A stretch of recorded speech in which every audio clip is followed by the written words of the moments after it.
If you've ever felt like you're just running on fumes but you absolutely refuse to close that laptop, this video is exactly what you need. Think about that feeling for just a second.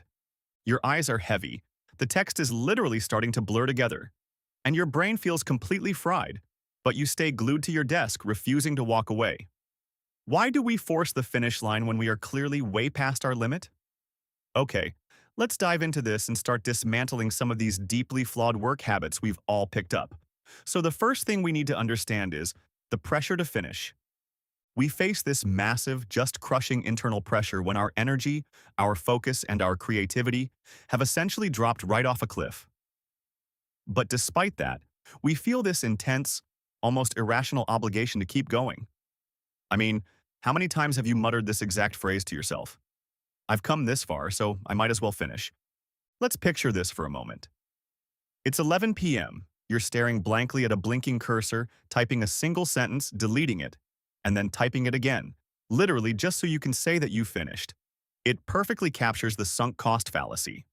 We've invested so much time and energy today that we stubbornly refuse to stop, even when the tank is totally empty.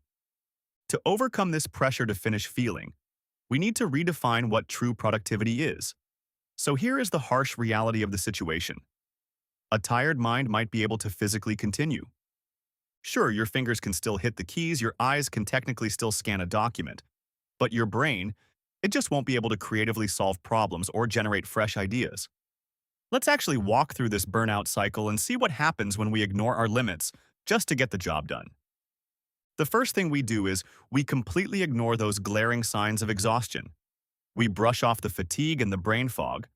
Then we complete the task by forcing continuation, basically wrestling with our own minds just to cross the finish line. And then, well, the inevitable result is step 3, compromising the very standard we aimed for.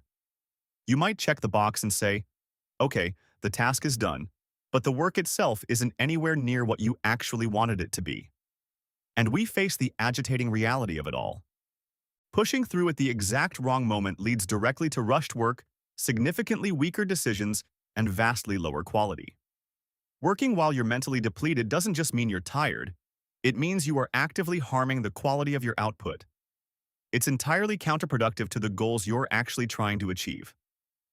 There is a massive contrast between myth and reality. The old societal myth we've all been fed, it says productivity equals hours worked, like whoever stays at their desk the longest wins the prize. But the new sustainable mindset tells us the absolute truth. Productivity equals the value and quality you produce. Think about it.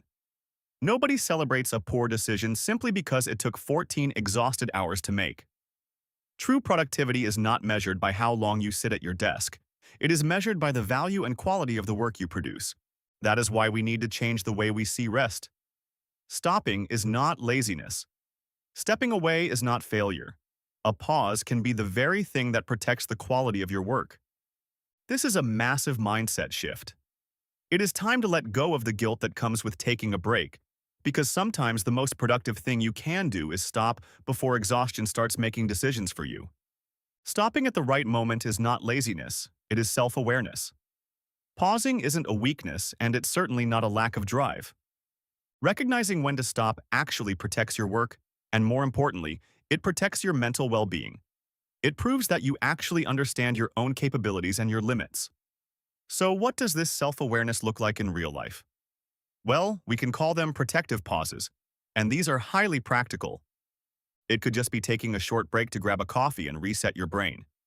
It could be getting a proper rest by disconnecting entirely for the evening. Or honestly, very often, it means making the tough but incredibly smart decision to just continue the next day. Stepping away before the work suffers is a strategic move. It is not a surrender.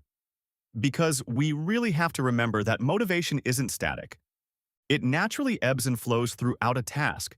It's literally impossible to finish every single task with the exact same excitement, clarity, and energy that we had at the very beginning. That ebb and flow is just a natural part of human output. Expecting this perfectly straight, upward line of endless energy, that's just a setup for frustration.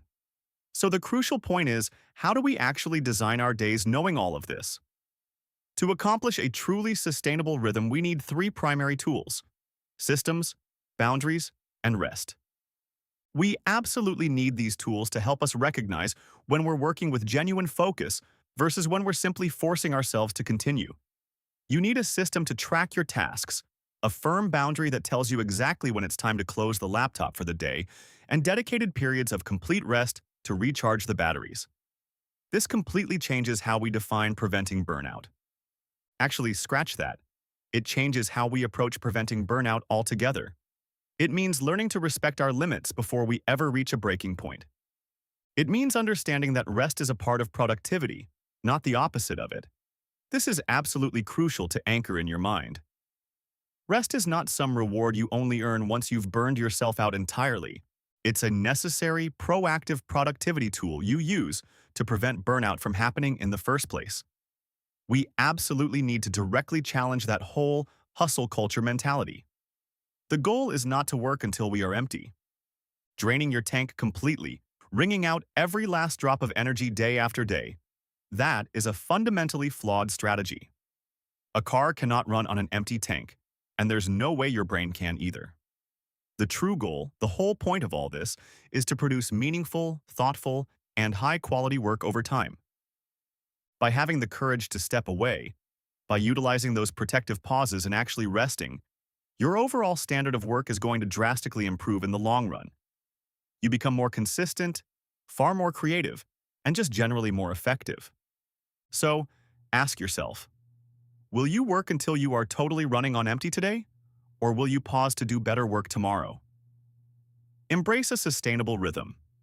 Give yourself permission to pause,